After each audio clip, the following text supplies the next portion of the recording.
Bonjour à tous. Il s'est écoulé un peu plus d'une semaine depuis le premier épisode consacré à la dernière venue. Et il m'a semblé que vous étiez resté sur votre faim, puisqu'il manquait le verdict routier. Alors on va commencer par corriger ça. Bon, on est le lendemain de notre petite opération mécanique qui aura duré à peu près 6 heures. On a commencé à 14 heures, fini à 20 heures. Et bon, c'est pas moi qui ai fait le retour puisque c'est moi qui filmais, j'étais derrière avec le ML. Et selon Olivier, tout fonctionne bien. Et ben, c'est ce que je vais vérifier aujourd'hui. Là, je vais faire mon premier roulage avec la voiture. Et j'espère que j'aurai pas de mauvaises surprises. En tout cas, j'ai regardé tout à l'heure. Pas une goutte sous la voiture, c'est quand même plutôt bon signe. J'ai déchargé la boîte de vitesse, l'ancien convertisseur du coffre, ainsi que le silencieux, qui je pense va retrouver sa place parce que là c'est... Vous verrez. Bon. Le convertisseur d'ailleurs, qui est celui d'origine de la voiture, je crois qu'il est mort de chez mort. Ce qui fait qu'au final, quand la boîte a été remplacée, auparavant le convertisseur avait déjà été remplacé, ça veut dire qu'il y avait les deux problèmes simultanément. À moins qu'un convertisseur abîmé puisse entraîner des dégâts sur la boîte. Ça, je ne sais pas. Je ne suis pas spécialiste sur le sujet, mais je vais me renseigner. Donc, pas plus de parlotte, on va y aller.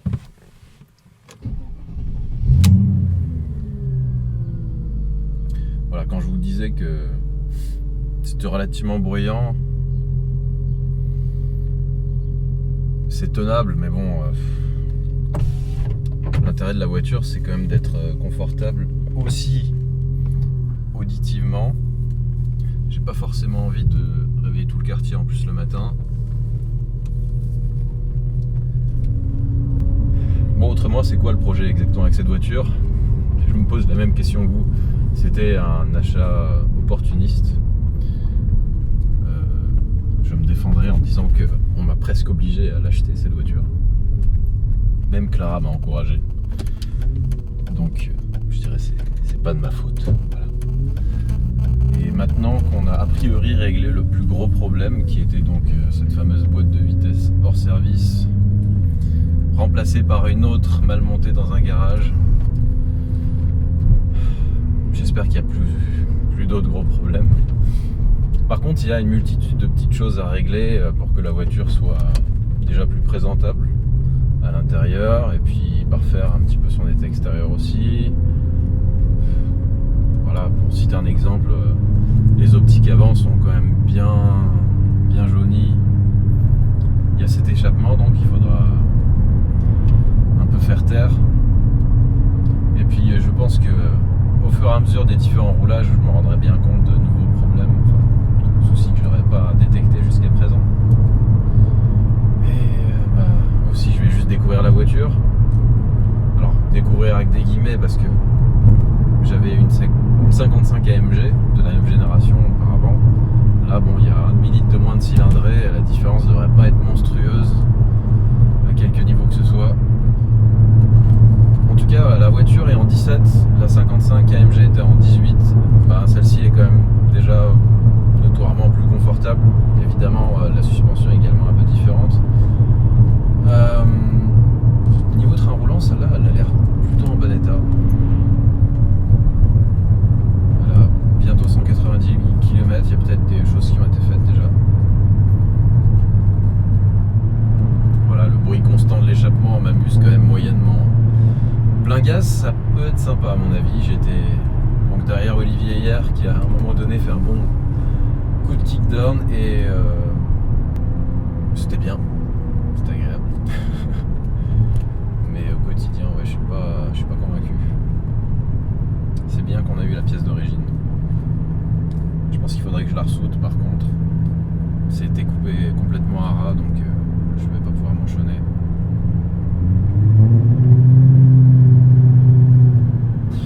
Dès qu'on met les gaz, c'est quand même vraiment bruyant.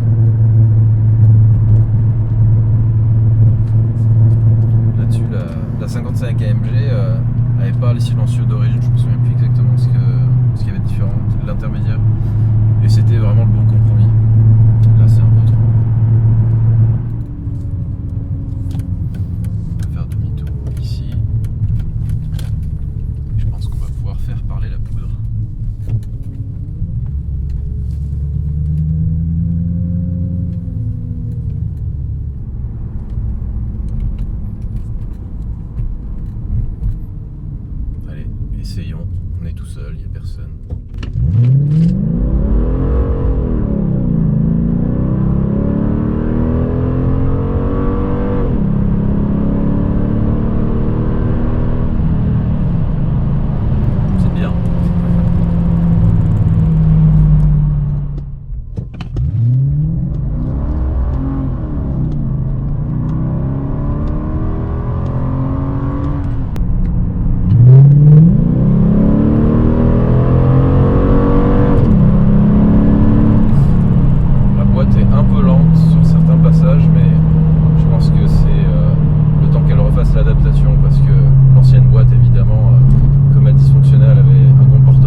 des disques.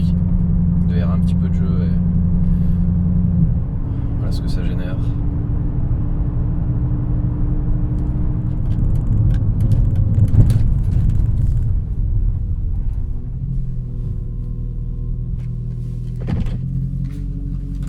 C'est bien.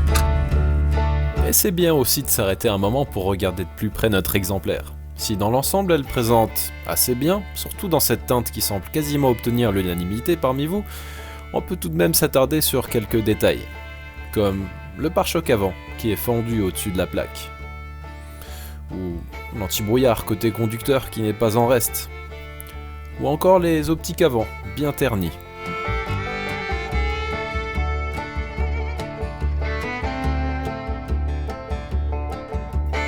N'oublions pas la porte passager qui présente 2 belles déformations et 3 rayures qui se poursuivent jusqu'à l'aile arrière.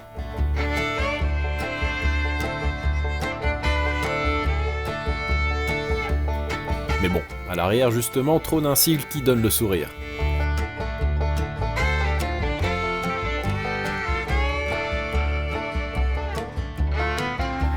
Vous vous souvenez sans doute que lors de l'épisode 1 on mentionnait des chaussures de garagistes peu consciencieux. Eh ben, je n'ai pas arrangé les choses durant ce remplacement de boîte. Pour le reste, ce coloris ne pardonne pas. La moindre crasse incrustée se voit comme le nez au milieu de la figure. Il va falloir faire quelque chose.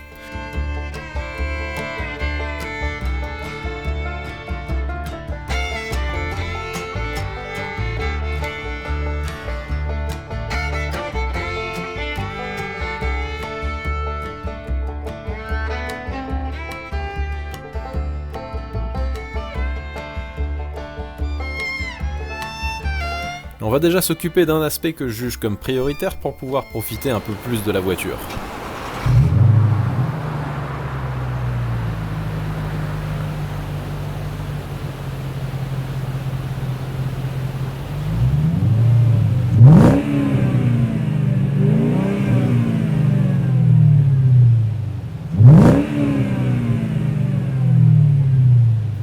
Peut-être en décalage avec certains d'entre vous, j'ai décrété que décidément l'échappement de cette voiture n'est pas compatible avec le voisinage mais également un peu trop propice aux migraines. Pour autant, j'aime tout de même entendre quel moteur se niche sous le capot, alors je vais tenter une petite modification qui satisfera aussi ma curiosité quant à la conception d'un silencieux. On va donc ouvrir ça comme une vulgaire boîte de conserve.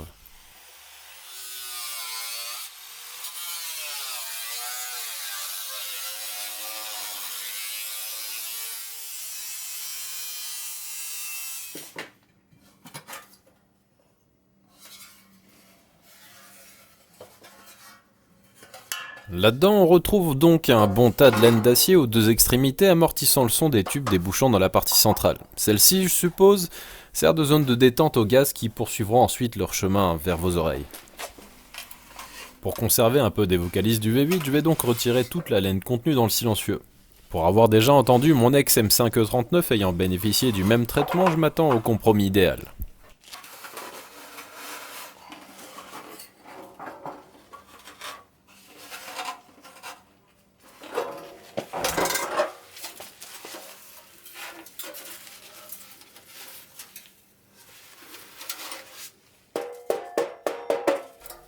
Et maintenant c'est l'occasion de m'exercer encore à la soudure. Ça tombe bien, je suis plutôt mauvais en la matière, mais j'aime ça.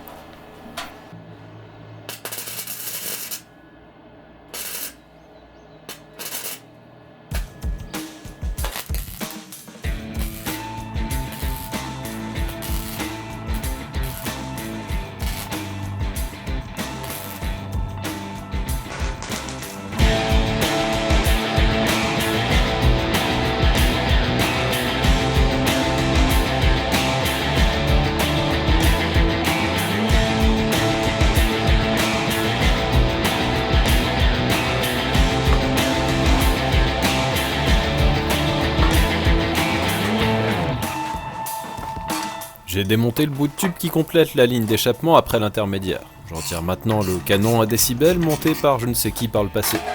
Il va falloir retrouver la bonne orientation pour que tout ça se monte comme d'origine, ce qui sera en soi un petit challenge pour moi. Pour mettre toutes les chances de mon côté, je ne prends aucune mesure et commence à souder en me basant sur le compas oculaire et une bonne dose de foi.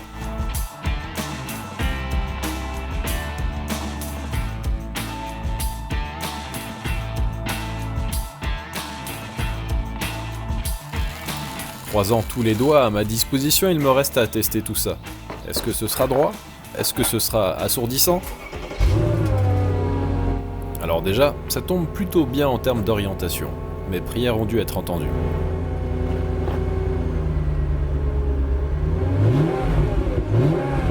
Pour le niveau sonore, on peut pas dire que ça soit assourdissant. J'ai même du mal à croire que la ligne d'origine fasse moins de bruit que ça. Un peu déçu, musicalement, ce relatif silence sera probablement apprécié à sa juste valeur lors des longs parcours. Apparemment, les volatiles du coin sont également du genre mélomane et n'ont pas hésité à exprimer ouvertement leur avis sur cette voiture. Il semble que cette nouvelle composition soit vraiment à chier, selon eux. Avant de s'occuper de la cataracte affectant les optiques de la CLK, on va déjà se débarrasser de la conséquence de repas probablement trop épicé.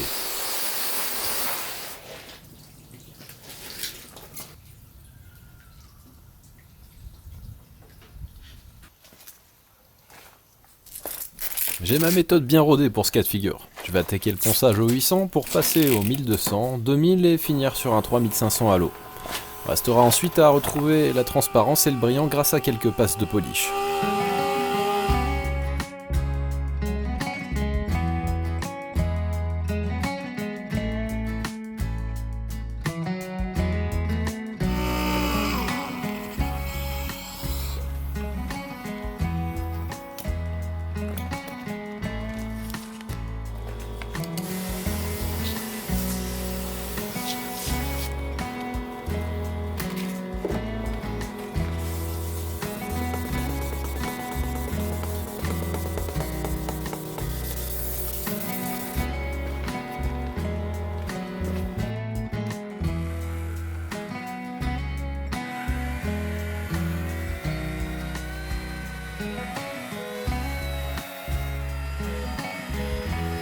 Le contrôleur technique qui inspectera la voiture appréciera sûrement autant que moi le gain en transparence, et ça rajeunit quand même sensiblement la face avant de cette Mercedes qui aura 20 ans l'an prochain.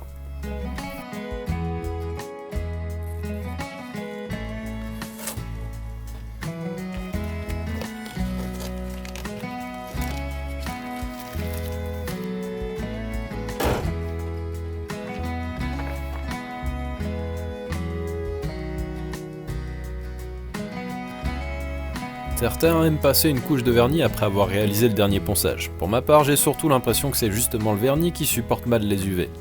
En tout cas, je n'ai jamais eu de mauvaise surprise après m'être contenté d'un bon lustrage.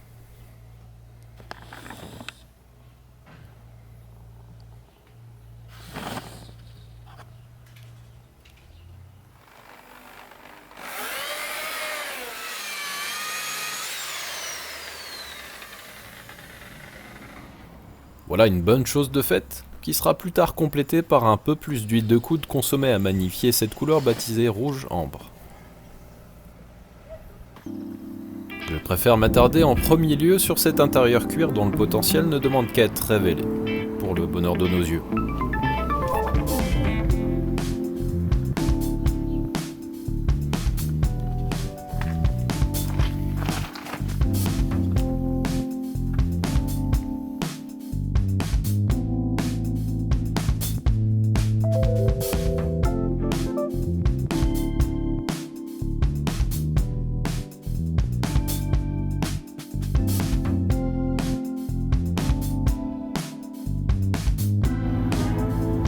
Durant les minutes qui vont suivre, je vous propose une petite séance de relaxation au doux son de la brosse de nettoyage et de mon environnement de travail. Bon, faudra peut-être quand même que j'interrompe mon silence par quelques interventions plus ou moins indispensables.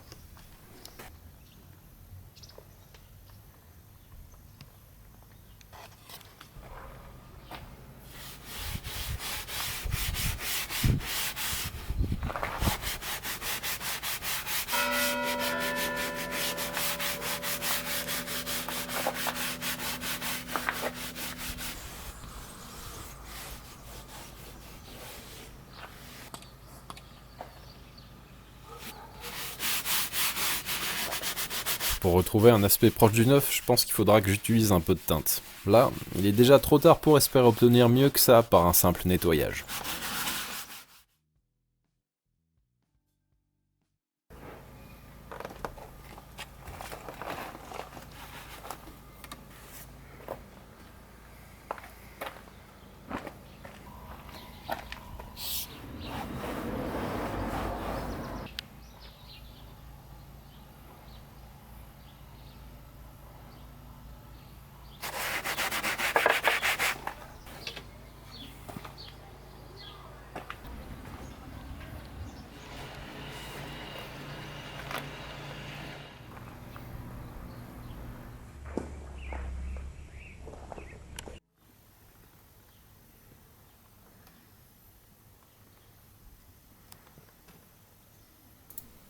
Les températures sont remontées dernièrement, non?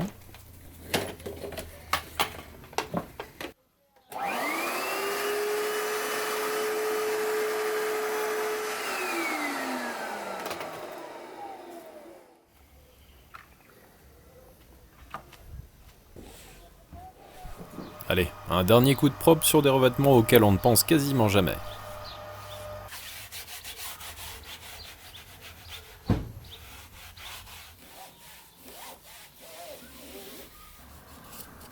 Avant de vous présenter le résultat final, il me fallait remplacer le miroir de courtoisie côté conducteur à qui il est arrivé des bricoles. Ne me demandez pas quoi, j'en sais absolument rien. Ce que je sais, c'est qu'il me reste des pare-soleils d'une CLK 320 W208 que j'ai démontée il y a quelques années. Celle-là même qui a fait un don d'organes au ML320. Je peux maintenant vous confirmer qu'ils sont rigoureusement identiques, sauf que ceux à ma disposition sont gris. Je vais donc récupérer juste le miroir.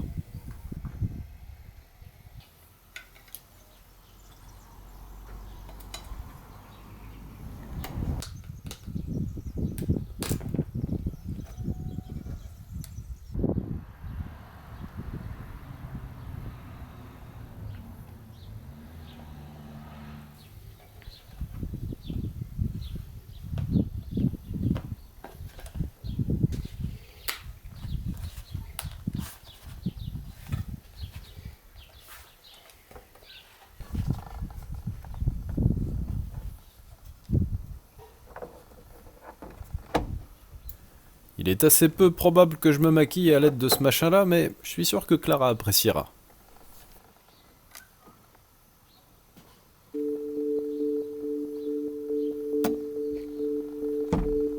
Allez, voilà à quoi je suis arrivé, après pas mal d'heures de travail.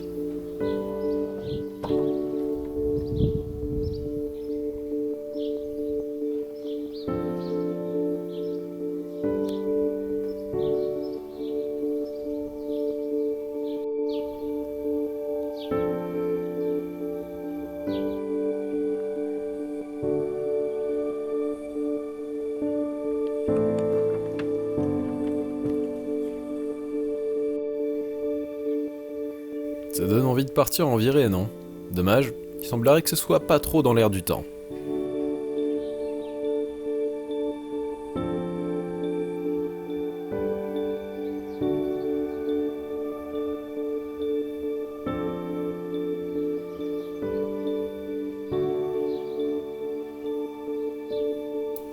Je profite de ce moment de calme pour vous remercier tous autant que vous êtes de me suivre et pour les encouragements généreusement délivrés. Je souhaite également la bienvenue à toutes les personnes qui ont rejoint le navire à l'occasion de la première vidéo de la CLK. Smells Like Gasoline compte maintenant quasiment 10 000 abonnés de plus. Si le mouvement se poursuit sur cette lancée, je me prends à rêver de belles perspectives d'évolution pour la chaîne. Et ça voudrait dire des vidéos plus longues, peut-être plus belles et surtout plus souvent. Alors sur les images de ce qui devrait nous occuper pour notre prochaine session de bricolage sur la CLK, je vous dis à bientôt. Ciao!